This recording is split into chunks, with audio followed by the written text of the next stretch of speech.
ચિત્રણ મળી જાય એ પ્રકારની પરિસ્થિતિ વડોદરાની અંદર છે.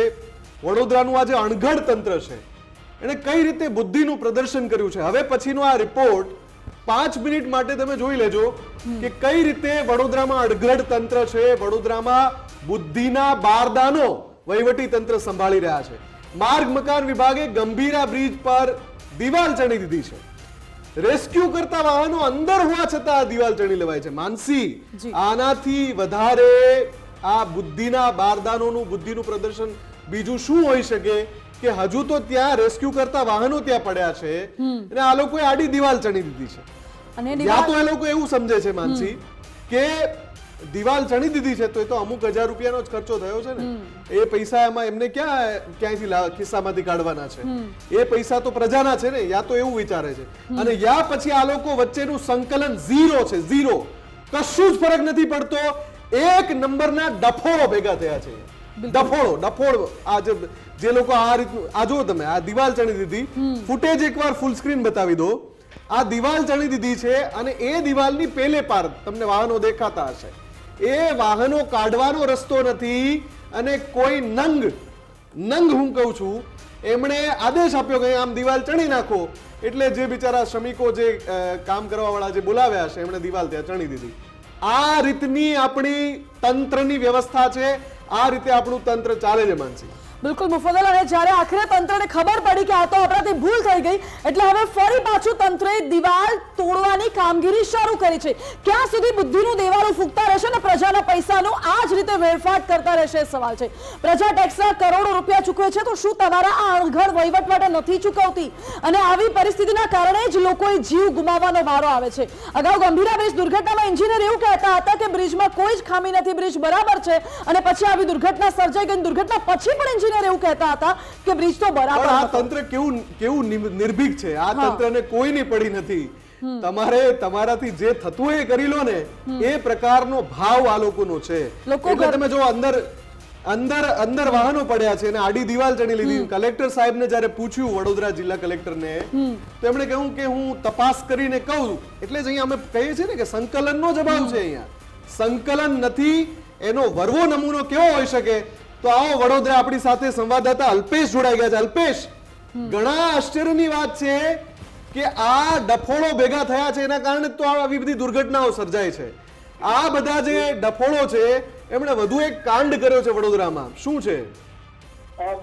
બિલકુલ મુફદ્દલ, જે રીતે વડોદરા જિલ્લાનું અભણ તંત્ર હોય ને તેનો ફરી એક વખત આ જીવતો જાગતો પુરાવો છે તે સામે આવ્યો છે. જે રીતે ગંભીરા બ્રિજ પર દુર્ઘટના થઈને તેને 5 દિવસ થયા હતા છે અને હજુ પણ ત્યાં રેસ્ક્યુની કામગીરી છે તે ચાલુ છે. હજુ પણ એક મૃતદેહ છે તે આ તંત્ર છે તે શોધવામાં ક્યાંક ને ક્યાંક નિષ્ફળ ગયું છે. આ કામગીરી દરમિયાન સ્વાભાવિક વાત છે કે પુલ પરની અવર જવર બંધ કરવી પડે, કોઈ પણ જાનહાનિ ન થાય તેનું ધ્યાન રાખવું પડે. પરંતુ ક્યાંક ને ક્યાંક એન્જિનિયરો એટલા તો ડફોળ છે કે તેઓને એ પણ ભાન ન રહ્યું કે આ તેની ઉપર અમારા જ રેસ્ક્યુ કરેલા વાહનો છે ત્યાં તે અંદર છે અને તેને બહાર કાઢવા પડશે. તે પણ ધ્યાન ન રાખીને બ્રિજની જે વડોદરા સાઈડની જે મુજપુર છે અને ત્યાં આખી બ્રિજ ઉપર આ લોકોએ દિવાલ ચડી નાખી. અંદર વાહનો હોવા છતાં પણ તંત્રએ કોઈ પણ પૂર્વ તૈયારી ના રાખી અથવા તો કોઈ પણ અહીંયા ધ્યાન છે તે ન રાખ્યું. વગર તંત્રના પાપે હવે ફરી એક વખત આ જે દિવાલ છે તેને તોડવી પડશે અને ફરી એક વખત જે વાહનો બહાર કાઢ્યા પછી અંદર કોઈ પણ ઘટના ન ઘટે અથવા તો બનાવ ન બને તેના માટે ફરીથી એકવાર દિવાલ બનાવવાનો વારો આવશે. આ જ પ્રકારની સ્થિતિ છે વડોદરા જિલ્લાની અંદર જોવા મળી રહી છે કે ઠેર ઠેર આવા જ એન્જિનિયરોના કારણે આ પ્રકારની ઘટનાઓ છે તે સર્જાતી હોય છે.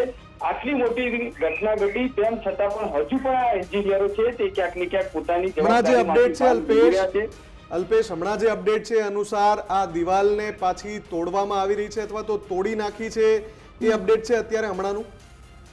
બિલકુલથી જે રીતે આ દિવાલને ચોક્કસથી હવે તંત્ર દ્વારા તોડવી જ પડશે, કારણ કે અંદર એમના જ જે રેસ્ક્યુ કરવા ગયેલા જે વાહનો છે અથવા તો જે માલ સામાનની અવર જવર કરતા જે વાહનો છે ત્યાં ચોક્કસથી ફસાયેલા છે.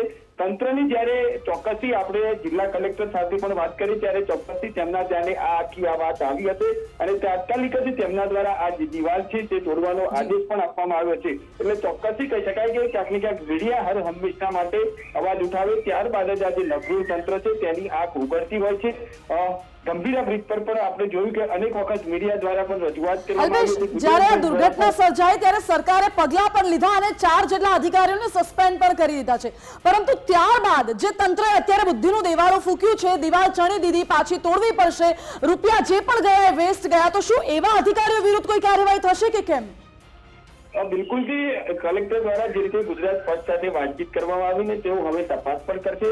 આ પ્રકારની જો લાલિયાવાડી હોય તો ચોક્કસથી વડોદરા જિલ્લા કલેક્ટર કાર્યવાહી કરી શકે છે, કારણ કે તેઓ દ્વારા પણ આ અગાઉ છે તે મુખ્ય જે રિપોર્ટ છે બ્રિજને લઈને તે મુખ્યમંત્રીને સોંપવામાં આવ્યો હતો ને ત્યારબાદ મુખ્યમંત્રી દ્વારા મંત્રી કાર્યાલયથી સમગ્ર જે મામલે કાર્યવાહી પણ કરવામાં આવી હતી ને તે 4 જેટલા એન્જિનિયરો કે તેઓને હાલ સસ્પેન્ડ પણ કરવામાં આવ્યા હતા. પરંતુ ક્યાંક ને ક્યાંક હજુ પણ જે લોકો છે તેમાં રોષ હતો. આ જે એન્જિનિયરો છે તેમને ટર્મિનેટ કરવાની પણ માંગ છે તે કરવામાં આવી હતી, પરંતુ આવા જ એન્જિનિયરોના કારણે ક્યાંક ને ક્યાંક જે જિલ્લાનું વહીવટી તંત્ર છે તે બદનામ થતું હોય છે અને આ જ પ્રકારની ઘટના છે તે સામે આવી હતી. પરંતુ અહીંયા હજુ પણ સવાલો તંત્ર સામે જ ઉભા થઈ રહ્યા છે, કારણ કે ત્યાં રેસ્ક્યુની કામગીરી ચાલુ છે. જિલ્લા વિકાસ અધિકારી, જિલ્લા કલેક્ટર દરેક લોકોની ત્યાં ઉપસ્થિતિ હોય છે, તેમ છતાં પણ તેમના ધ્યાને આ વાત કેમ ના આવી?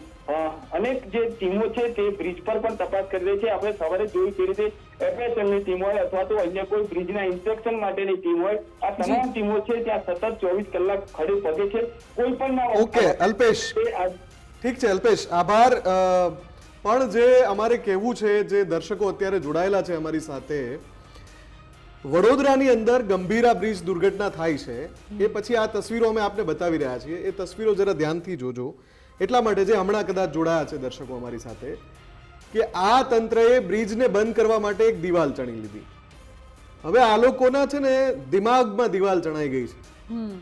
આ લોકોના દિમાગમાં વહીવટી તંત્રના જવાબદાર અધિકારીઓને કહી રહ્યો છું અને જવાબદારી પૂર્વક કહી રહ્યો છું કે તમારા દિમાગમાં યા તો ભૂસું ભરેલું છે યા તમારા દિમાગમાં દિવાલ ચણાયેલી છે, એટલે તમે બુદ્ધિનું આવું પ્રદર્શન કરો છો ને એટલે પછી 20 લાશ ઢળી જાય છે.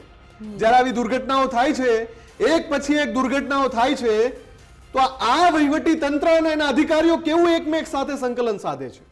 આમણે બ્રિજ બંધ કરવો તો દિવાલ ચણાઈ દીધી, પાછળ વાહન પડ્યા છે નહીં દેખાતા એમ, પેલી સાઈડ તો બ્રિજ તૂટેલો છે, પાછળ રેસ્ક્યુ કામગીરીમાં જે વાહનો જોડાયા એ વાહનો પડ્યા છે નથી દેખાઈ રહ્યા.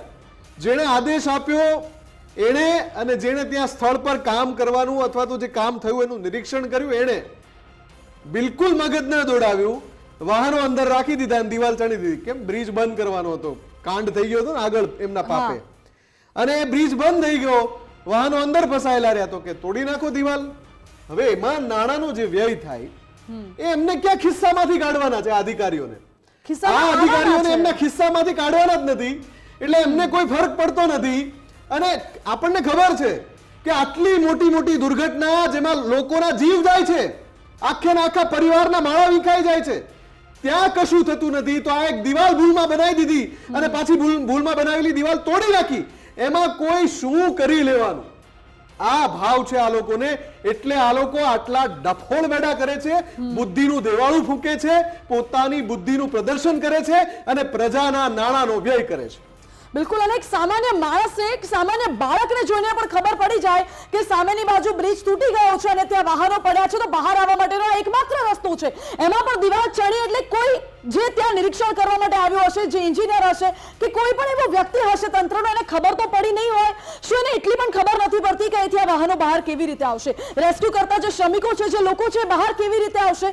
શું એટલી પણ બુદ્ધિ નથી આ લોકોમાં કે પછી જાણી જોઈને કદાચ આ દિવાલ ચડવામાં પણ એમને હફતો રાખ્યો હશે, આ દિવાલ ચડવામાં પણ એમને વચ્ચે પોતાનો વહીવટ રાખ્યો હશે, એટલા જ માટે આ દિવાલ ચડી દીધી અને પછી મીડિયામાં સામે આવ્યું એટલે કીધું કે હવે અમે તોડી દેશું? ના, એવું માનસી, એવું નાનું તો આ લોકો ના કરે. ભ્રષ્ટાચાર તો એ લોકો મોટો કરે, કરોડોમાં થાય એવો જ કરે, લાખો રૂપિયા મળે એક એક ને એવો જ કરે. આવા નાની એવી દિવાલમાં તો અમુક 1000 રૂપિયાની દિવાલ થાય, એમાં ના પડે એ લોકો.